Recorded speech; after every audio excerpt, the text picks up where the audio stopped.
My name is Fleet Commander Reth Vaughn, and I have broken every species I have ever faced. In 42 years of military command across 9 conquered systems, I have never met a creature that did not eventually kneel. It is not cruelty.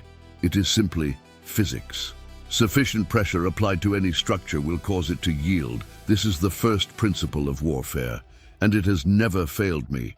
Then they assigned a human to my command division. She was small, quiet, and entirely unremarkable by every measurable standard. The first morning of orientation, I ordered her to kneel like the rest. She looked at me with those flat brown eyes and asked very pleasantly whether I preferred my arm broken before or after I repeated the order. Let me explain how a decorated fleet commander ended up having that conversation. The reassignment notice came through standard channels, flagged as a routine integration protocol. The Galactic Concordance had recently formalized its alliance with Earth, a development that still produced a complicated sensation somewhere in my secondary nerve cluster every time I thought about it. And as part of the terms, human personnel were being distributed across Concordance military divisions for what the diplomatic documentation called mutual familiarization exercises. What it meant in practice was that I was receiving 1 human soldier into a division of 43 elite personnel who had spent years training under my specific methodology. My methodology is not complicated. It is demanding, precise, and non-negotiable. Every soldier in my division kneels during the morning address. Every soldier in my division completes the physical assessment on day 1, regardless of species-specific accommodation requests. Every soldier in my division earns their position through demonstrated performance, not political arrangement. I had made my position on the Earth Alliance clear to my superiors on 3 separate occasions. On 3 separate occasions, my superiors had expressed their appreciation for my perspective and then done whatever they were going to do anyway. So I had a human. Her file arrived the evening before her transfer. I read it with the focused attention I give to any new personnel assignment, looking for useful information, prior combat experience, physical assessment scores, commendations, disciplinary record. The file was unusually sparse. Name, Sergeant Elena Vasquez. Species, human. Planet of origin, Earth. Years of service, 9. Prior postings. A sequence of installation names I did not recognize, several of which were marked with a classification level above my clearance to view. I noted that and kept reading. The commendations section contained 4 entries, all of which described the circumstances in terms so general as to be almost meaningless. Distinguished conduct in a hostile environment. Exceptional performance under adverse conditions. Notable contribution to the resolution of a critical situation. The language had the specific texture of official documentation written by people who knew exactly what had happened and had decided, for reasons of their own, to describe it in the least informative way possible. The disciplinary record contained 2 entries. The first, unauthorized modification of standard issue equipment, no further detail. The second, failure to comply with a direct order from a superior officer. The attached resolution note read, "Case reviewed and closed. Circumstances determined to be exceptional. No further action." I read that second entry 3 times. In my 42 years of command, I had never seen a disciplinary case for direct insubordination, resolved with the notation, "Circumstances determined to be exceptional." In my experience, the circumstances are never exceptional enough to make insubordination acceptable. That is precisely what makes it insubordination. I set the file down and looked at the wall for a moment.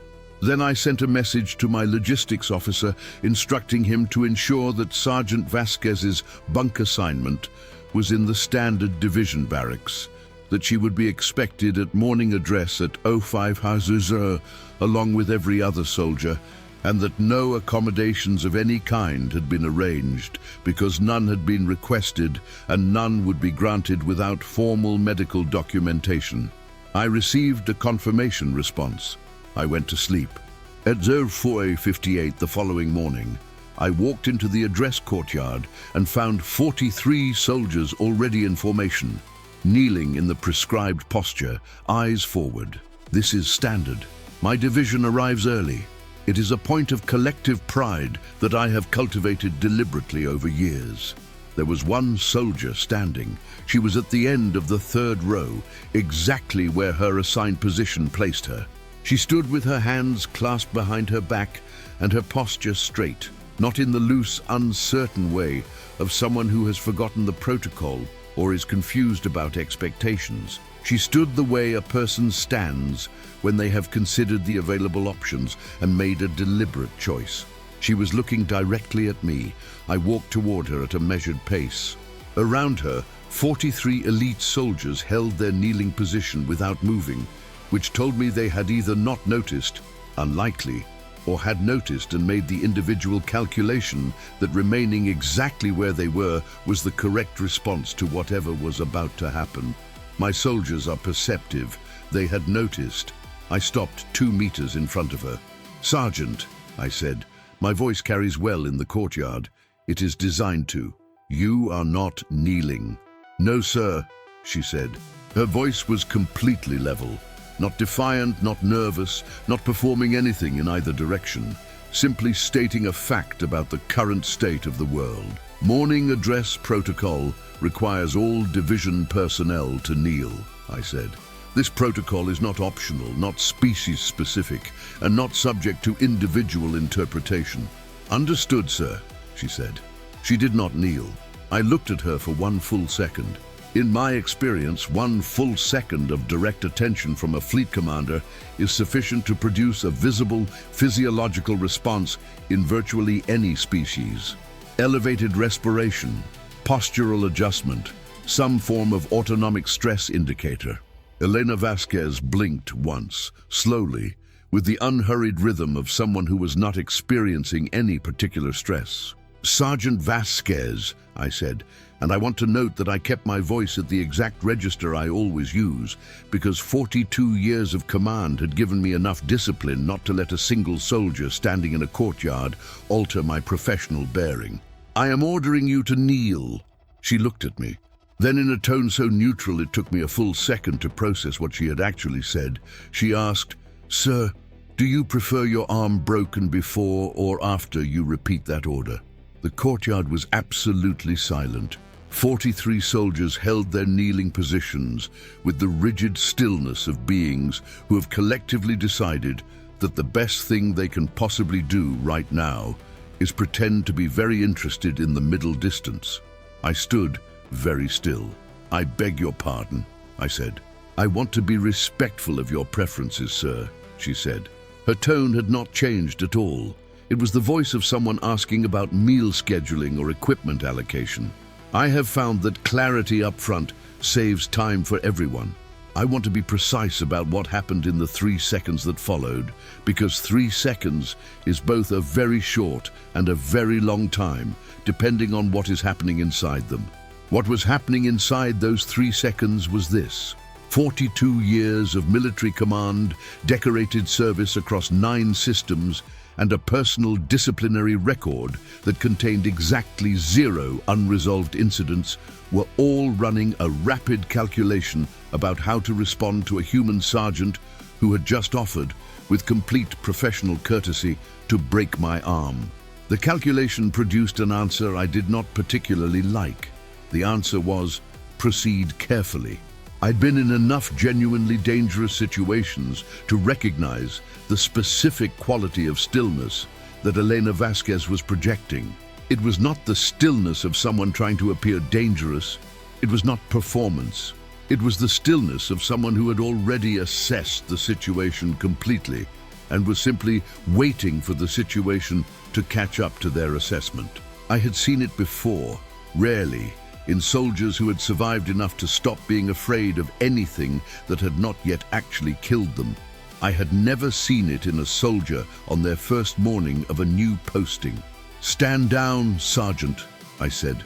"Not a retreat, a recalibration." "Yes, sir," she said, and the quality of her stillness did not change at all. which meant that stand down and full escalation were, for her, equivalent states that produced the same physiological response, which was no physiological response at all. I turned and walked back to the front of the formation with the measured pace I always use, because 42 years of command means that your walk is a communication, and you do not let a single morning alter what it communicates. I completed the address. I dismissed the formation. I watched from my peripheral vision as 43 soldiers rose from their kneeling positions and dispersed with the collective efficiency of people who have just witnessed something they are going to be thinking about for the rest of the day and have enough military discipline not to show it. Elena Vasquez fell into step with the rest of the division without looking back at me. I went to my office and sat down. My second-in-command, Sub-Commander Preth Ozan, appeared in my doorway approximately 4 minutes later. Preth has served under my command for 11 years. She is efficient, perceptive, and has enough professional experience to knock before entering and enough actual experience to read a room accurately within 2 seconds of walking into it. She read the room, walked to the chair across from my desk, and sat down without being invited. "So," she said. "Do not," I said. "I am simply sitting here," she said. "You're sitting here with an expression. I always have an expression. I have a face." She paused. "Sir." I looked at the wall for a moment. "Pull her full record," I said. "Not the transfer file, the full record. Every posting, every incident report, every assessment. I want everything that exists above our clearance level submitted as a formal request to Concordant Central Command by end of cycle." Preth made a note. "And the morning address incident is not an incident yet," I said. She looked at me with the careful neutrality of someone who disagreed with that assessment and had enough professional judgment not to say so directly. "She offered to break your arm, sir. She asked about my preferences regarding the timing," I said. "There is a technical distinction. Preth wrote something on her tablet that I chose not to ask about. The other soldiers witnessed it," she said. "There will be talk." There is always talk," I said. "What matters is what happens next." What happened next was the physical assessment. Every new division member completes the physical assessment on day 1.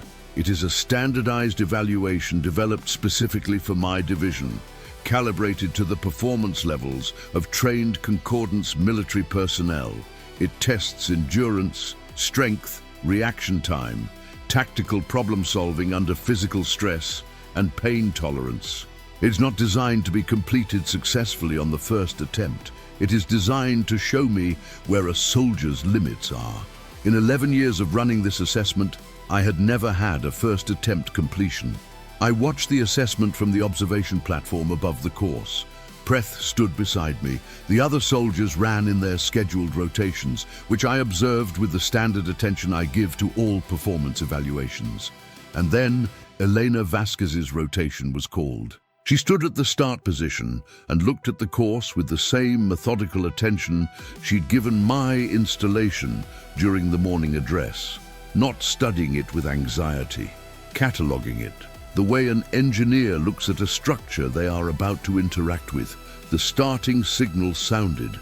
I'm not going to dramatize what followed because the facts do not require dramatization. She completed the first section, the endurance run through variable gravity corridors, at a pace that placed her in the top 3% of all soldiers I had assessed in 11 years. She completed the strength evaluation with the quiet efficiency of someone doing a familiar task. She completed the reaction sequence without a single error. She completed the tactical problem segment in a time that I checked against my records twice because I wanted to confirm I was reading it correctly. Then she reached the pain tolerance evaluation. The pain tolerance evaluation involves a calibrated neural stimulus delivered at increasing intensities. The assessment measures how long a subject maintains functional performance, completing a physical task correctly, while experiencing increasing levels of pain stimulus. Most soldiers reach their functional limit somewhere between level 6 and level 8 on a 10-point scale. My best soldier had reached level 9 once, on his third attempt after 2 years in the division. The assessment officer increased the stimulus to level 6. Vasquez completed the assigned task. Level 7. Task completed. Level 8. Task completed. I noticed that her pace had not changed. Level 9. Task completed. The assessment officer looked up at the observation platform. I gave him a signal to continue. Level 10. Elena Vasquez completed the task at level 10 with the same pace she had used at level 6. Then she stood at the end position and waited. The assessment officer looked up at me again. His expression was the expression of someone who has just encountered the edge of his instrument's range and is uncertain what the correct professional response is. I leaned forward slightly. "Sergeant Vasquez," I said through the communication system, "describe your current physical state." She looked up at the observation platform with those flat brown eyes. "Functional, sir," she said. "Elaborate."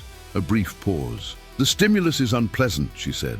"I would not choose it recreationally, but unpleasant and incapacitating are different categories." Another pause. "On Earth, we call the space between them training." Preth, standing beside me, made a sound that was almost entirely suppressed and not quite entirely suppressed. I straightened up and said nothing for a moment. "Assessment complete," I said finally. "Sergeant Vasquez, report to standard post-assessment recovery protocol." "Sir," she said, "with respect, is there a second course?" The assessment officer looked at me. I looked at Elena Vasquez, standing at the end of a course that no soldier had ever completed on a first attempt, having just described level 10 pain stimulus as unpleasant but not incapacitating, asking if there was more. "No," I said, "there is not a second course." "Understood," she said, and walked off the course with exactly the same gait she had walked onto it. I stood on the observation platform for a moment after she left. "Sir?" said Preth carefully. "I know," I said. "The arm comment this morning." "I know," I said again. "She was not threatening you," Preth said. "She was informing you." I had reached that conclusion approximately 30 seconds into the 3-second pause in the courtyard. I had simply not wanted to examine it closely until now. "Send the records request to Central Command," I said. "Priority level." "Already sent," said Preth, "while you were watching the assessment." I looked at her. "You had the same expression on your face at level 7 that I imagine I had," she said, with the careful neutrality of someone who had calculated exactly how much she could say. It seemed like the appropriate moment. "The records request came back in 4 hours. I want to put that in context. Standard processing time for a priority clearance request to Concordance Central Command is between 2 and 4 cycles. 4 hours is not standard processing time. 4 hours is what happens when someone on the receiving end of your request looks at the name you submitted and decides that the correct response is to handle it personally and immediately. The response did not come through the standard records channel. It came as a direct communication from Director General Sova Keth, head of Concordance Military Intelligence, who I had met exactly once at a formal command assembly 3 years prior, and who had given no indication at that time that she was aware of my existence. She was aware of my existence now.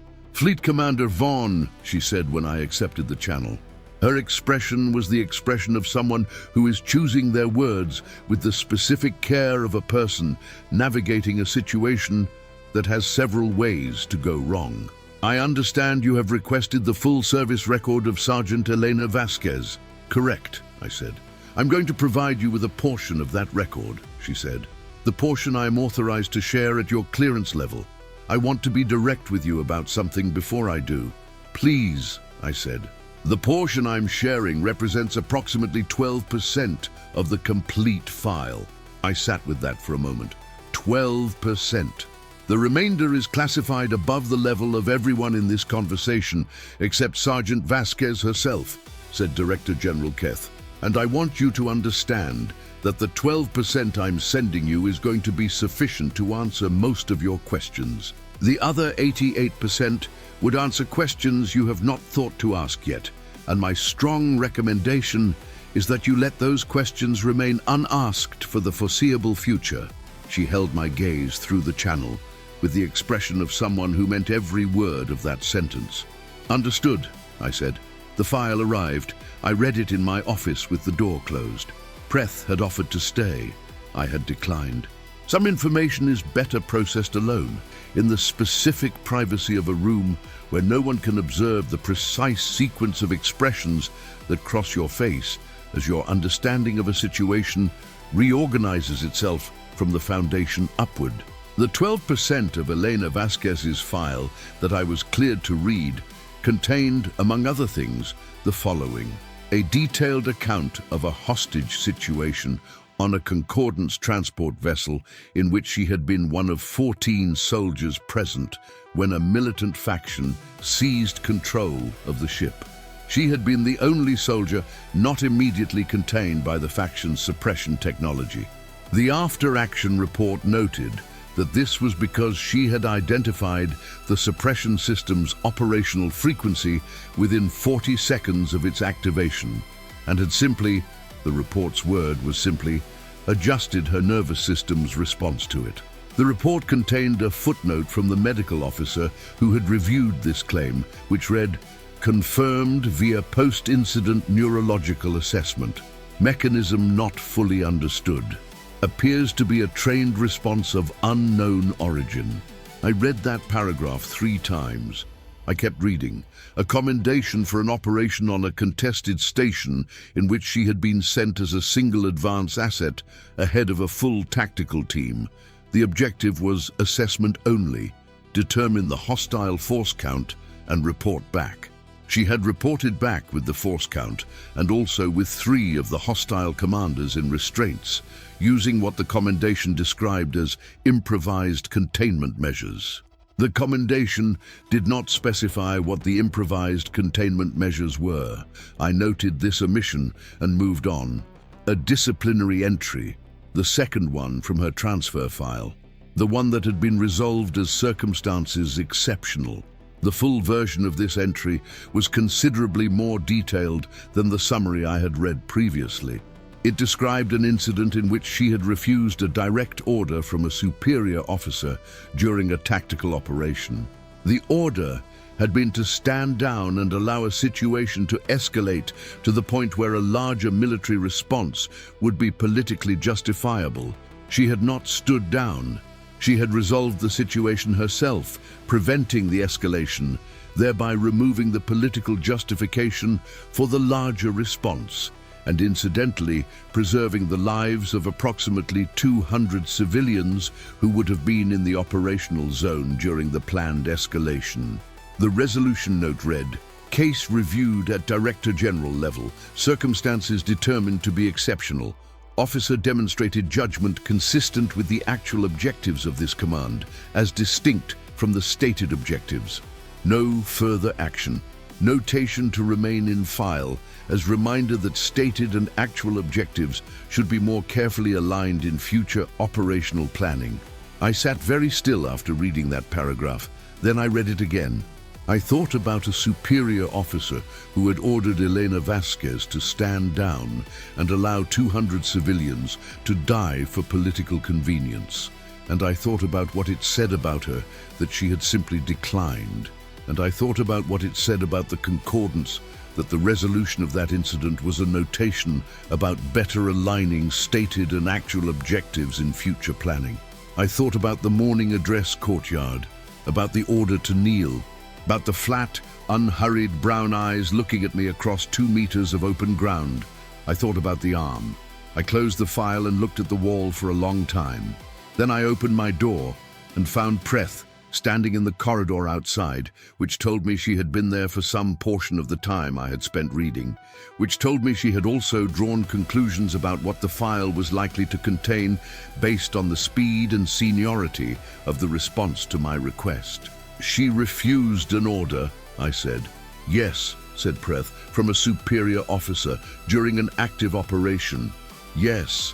And the Concordance's response was to note that the superior officer should have been clearer about what he actually wanted. Preth looked at me carefully.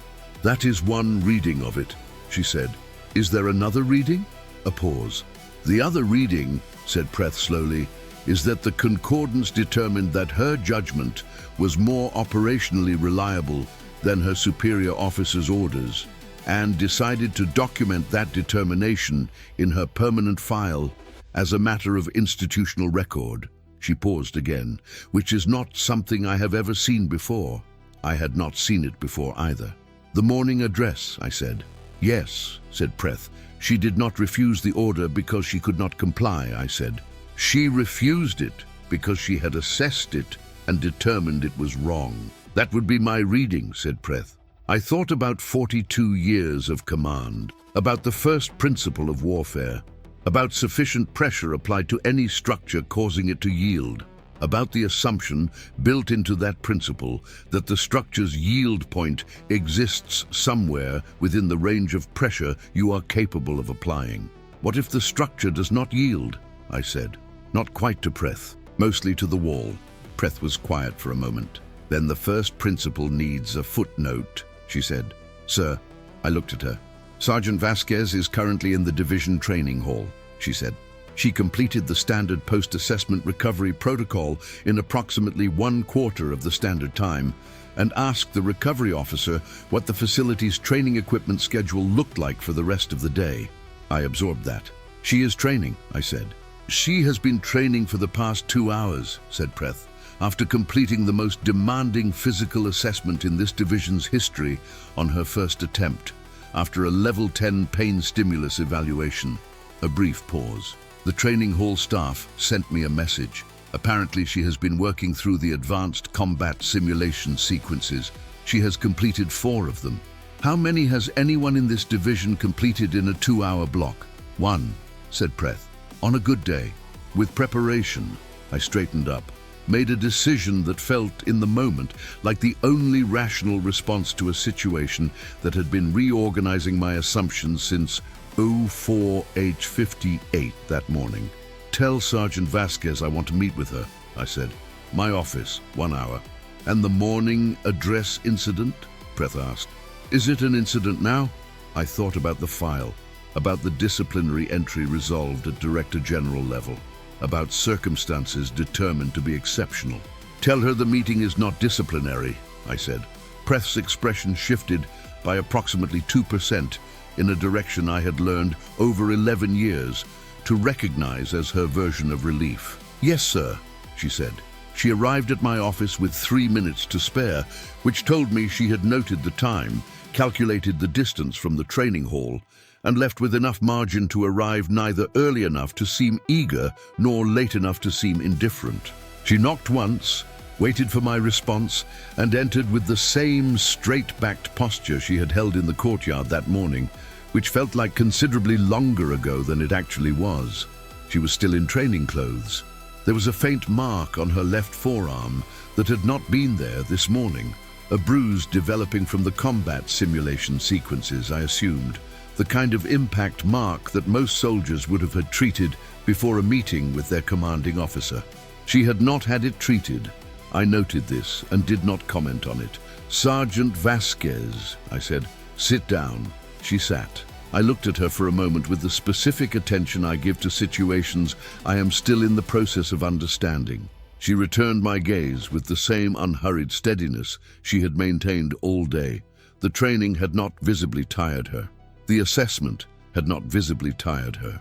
The entire day, which had by any objective measure been an extraordinary one, appeared to have produced in her approximately the same physiological state as a routine afternoon.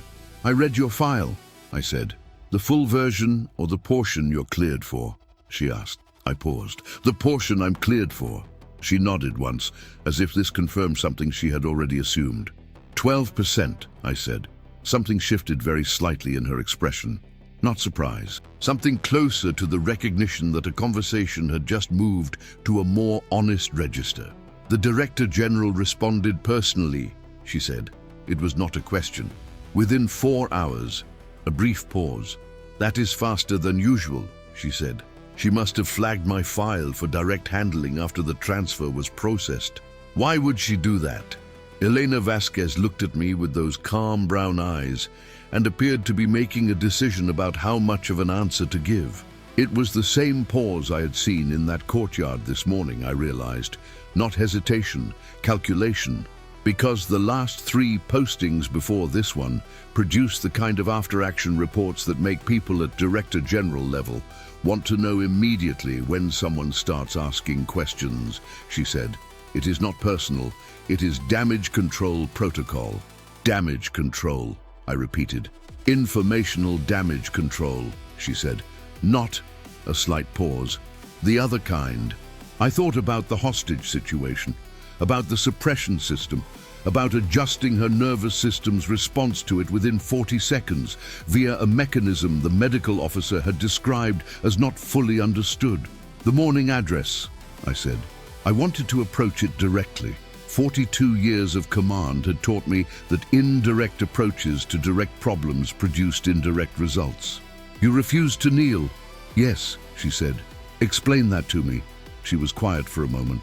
Not the quiet of someone searching for an explanation, but the quiet of someone deciding where to begin one. Fleet Commander Vaughn, she said. How many species in your division kneel during morning address because the protocol is meaningful to them? And how many kneel because the consequences of not kneeling are more uncomfortable than the kneeling itself? I looked at her. I am not asking to be provocative, she said. I am asking because the answer is relevant to what I am about to say. I considered it. The honest answer was one I had not examined closely in some years, because it was the kind of answer that, once examined, requires a response. Most of them kneel because of the consequences, I said. She nodded. On Earth, she said, we have a long history of using physical submission as a tool of dominance. Kneeling, bowing, prostrating. We developed these protocols. We understand exactly what they mean and why they exist. And we have spent a significant portion of our history deciding, collectively and individually, which ones we are willing to perform and which ones we are not. A pause. I do not kneel for dominance demonstrations, not because I am incapable of the physical act, because I have assessed what it communicates and I am not willing to communicate it. It is a military protocol, I said. It is not a dominance demonstration. She looked at me with an expression that was patient and entirely unconvinced. Fleet Commander, she said, with respect, it is both. The room was quiet for a moment. The arm, I said. A brief pause. Yes, you offered to break it. I offered to accommodate your preference regarding timing, she said.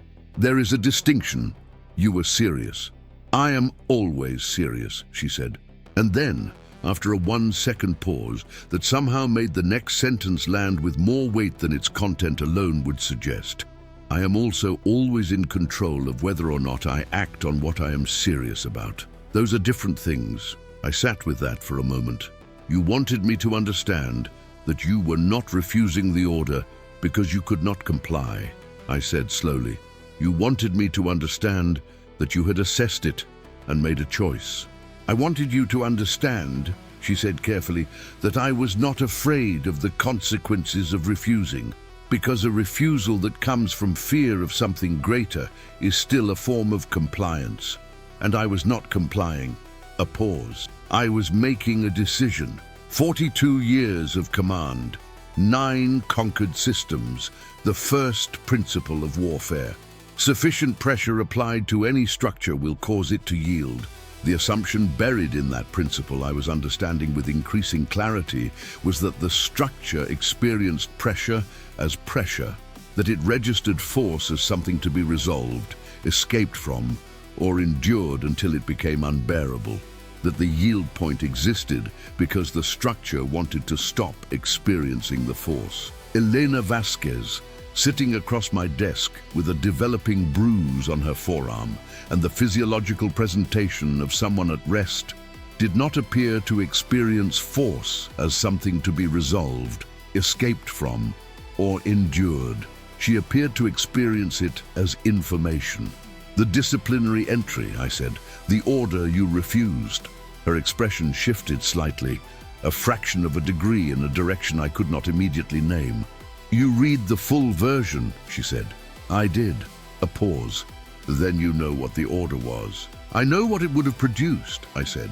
200 civilian. She looked at the middle distance for a moment.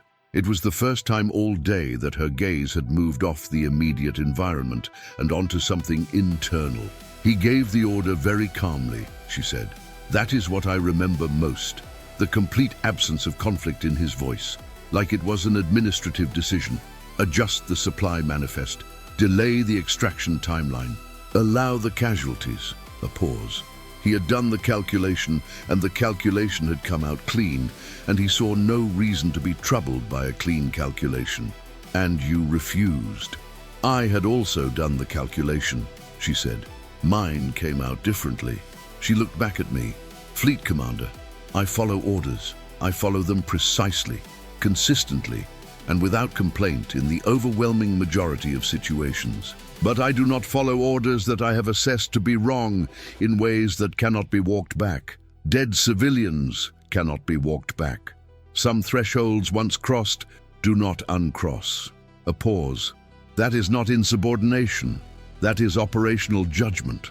The Director General's notation agreed with me. The Director General's notation, I said slowly, suggested that your superiors should be more careful about the gap between what they say they want and what they actually want. Yes, she said, because what they actually wanted was for the situation to be resolved without the casualties. They just wanted someone else to be responsible for the resolution. A slight pause. I made myself responsible. I did not ask for permission because permission was not going to be granted for something that was not supposed to be officially possible. She held my gaze. It was a bureaucratic situation. I recognized that phrase from the cell warden's report, from another human soldier in another facility who had used those exact words to describe a situation that had been resolved through methods that should not have been possible. I thought about the 12% of the file, about the 88% I was not cleared to read. Sergeant Vasquez, I said, I'm going to ask you a direct question, and I want a direct answer. Yes, sir, she said. What are you actually doing in my division? The pause that followed was 4 seconds long. I counted. Fleet Commander Vaughn, she said at last. I am here for the mutual familiarization exercise, exactly as the transfer documentation states. That is the stated objective, I said. Something in her expression moved very slightly in a direction that in a different context I might have called appreciation. The actual objective, she said, is the same. I am here to familiarize your division with human military personnel. A pause. And to familiarize myself with this division's operational methodology, command structure, threat assessment protocols, and response capabilities. Another pause. In case they are needed. In case they are needed for what? She looked at me steadily. For whatever comes next, she said. Sir, I want to be precise about the silence that followed those words, because it was not an empty silence. It was the silence of a room in which two people are sitting on opposite sides of a desk, and one of them has just confirmed something the other had been assembling piece by piece all day, without quite letting themselves complete the picture, whatever comes next.